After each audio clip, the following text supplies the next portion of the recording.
This presentation is about the vulnerable population, parents with greater risks, presented by Sonia Roberts, Heather Schuman, and Lauren Sullivan.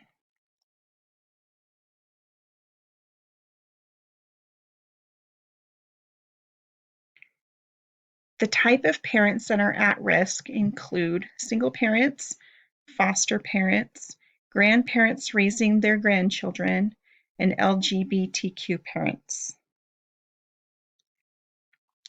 The portrayal of the family in the media is a nuclear family with traditional values, programs that consist of two wise parents that are most often white and middle-class family. There is an absence of conflict or hardships, and their focus is on finding a partner, controversy related to different types of family structure, and they have a lack of interracial and mixed couples and families. The social and family support would be grandparents who are raising their grandchildren might find themselves with limited support from their peers, which can lead to social isolation. Single parents and foster parents have increased need for social support and may lack the kind of relationships they need to be successful in their life. Many foster parents feel ill-prepared for the role. Support keeps families together and improves family function, and support can reduce caregiver stress. The role of peers would be to offer emotional support and connection for these parents. They can listen and validate and offer guidance, can provide a safe space for parents at greater risks to be open and honest, assist with childcare, transportation, meal preparation, and making arrangements, provide informational and educational support, and offer hope and encouragement and act as mentors. So some cause and effect is an important concept related to this population. There's a lack of resources. That's the root cause for health disparities in this population. They can live in poor neighborhoods, which can lead to disparities in education opportunities related to decreased financial resources in the surrounding areas. This group has food insecurity. They have a decreased access to healthy foods, an inability to afford fresh fruits and vegetables, and may rely solely on school lunch programs for the children when they're in school. They have poor access to health care, the inability to receive emergency care, medications, or treatments for chronic conditions. For the grandparents raising their grandchildren, the grandparents may not actually have sole custody of the grandchildren, and that way they are unable to get health insurance for their grandkids. And housing insecurity, they may not have access to affordable housing or housing in safe neighborhoods. So the legal and political system for this vulnerable population is the road to permanent custody for single parents, grandparents, and foster parents is a long and expensive process where the birth parents must be proven unfit. This is especially true for grandparents raising grandchildren, where grandparents might be on a fixed income and they may not be able to afford the legal battle that it costs for them to gain the legal custody of their grandchildren. And in the United States, in 17 states, there is a foster parent bill of rights that Utah is not one of the states that has this enacted. The potential barriers for this group would be substance and alcohol abuse. This is also for the children if they are from an environment where their parents had used substance or alcohol, and they also are at a higher risk for being addicted to drugs and alcohol. There's a stigma of single parents. There's shame that is revolved around this vulnerable population can also be the grandparents can feel some shame while because their child was unable to raise um, their own child. A depression, anxiety, some post-traumatic stress disorder, trauma, secondary trauma. Again, also if the children had been in a situation with their birth parents to where they were exposed to some violence or seeing some violence or being also abused themselves. And there's a lack of social support and isolation within this group. The international scope for this group, countries where single mothers are often shunned, is South Korea. There's still many countries that lack functional administrative systems for keeping track of children living in foster care. And there are far more children living in residential care, including group homes and orphanages, than with foster parents. Some socioeconomic status for this group: single parents and grandparents may face challenges including increased financial stress, lack of leisure time, increased need for childcare, lack of inappropriate resources for food and clothing, and a lack of affordable housing.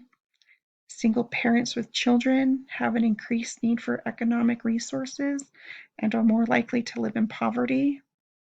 Grandparents may or may not be able to afford the basics for themselves, let alone any grandchild who they need to care for. That would be true if they're living on a fixed income, such as Social Security. And they may also use all of their retirement to be able to care for these children. So then there's not a lot of money left over to care for themselves or for any grandchildren that they may be caring for as well.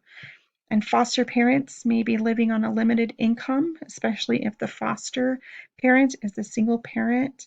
Families who have difficulty paying for adequate food, housing, healthcare, and education. Some race and ethnicity statistics. So the proportion of families in the United States headed by a single parent, 57% are Black, 33% are Hispanic, and 22% are white. The proportion of families headed by a grandparent in the United States is 5.6% are Black, which is a decline from 8.2% in 2000. 2.6% are white, which is an increase from 2.2% in 2000. And 7.1% are Hispanic. And the proportion of children in foster care are 44.37% are white, 22.75% are Black, and there is no statistical data available for the Hispanic population. As far as religion and this vulnerable population, many religious circles may still idolize the traditional nuclear family, which is two parents, a man and a woman, living in their married um, and have their children. This can also lead to feelings of inferiority, shame, or isolation for single parents, LGBTQ parents, and families who veer from the norm. There's some negative religious views regarding divorce that can isolate single parents from their community and families. And religious communities can provide support, financial assistance, housing, and food and clothing for families in need in this population as well. So some health disparities for gender. For women, there is a decreased earning power that makes them more susceptible to economic and health disparities, such as living in areas with limited resources affecting their overall health status, being unable to afford the basics such as healthy food, daycare, healthcare, and transportation. For men, most common are single mothers are more common than single fathers, so it may be difficult for men to find social support groups or people who understand what they're going through. That can lead to isolation from their friends as well, who aren't single dads, who don't know what they're going through. And men and women Working parents may go to work when sick because they can't afford a day off. They may need to send their sick children to school because they have no other option for childcare. So locally, Weber County from the years of 2014 to 2018 had a population of 6.65% of single households with children and 6.6% alone in 2018.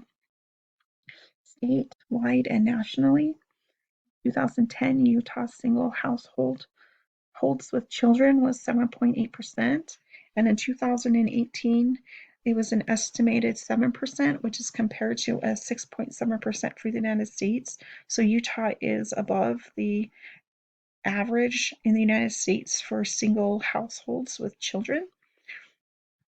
And in Utah, there's about 2,700 children in foster care at any given time, and approximately 1,300 of those were licensed foster care families.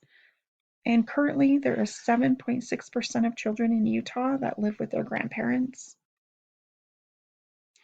Some biases, some explicit biases would be that single parents or foster families or grandparents are inferior to those that are in a nuclear family or a traditional family that our society tells us is normal, and that this population deserves their current situation because of whatever situation led them to be in this, whether it's substance abuse, alcohol abuse, some sort of violence, being with a person who was violent, situations like that. Health disparities on an international scope. So in Japan, there are 1.23 million single mothers whose annual income averages about $23,000 a year. And the disparities become worse due to the COVID-19 pandemic, where there has been an increase of people being home. So more food and more utilities are being used, which takes up more of the income for those mothers. So it's made it to be very difficult for them, and they also don't really have childcare because their children are home all day long. So there's not enough money to get childcare for those children who are home doing school and those types of things. And that is the conclusion of our presentation. Thank you so much for listening.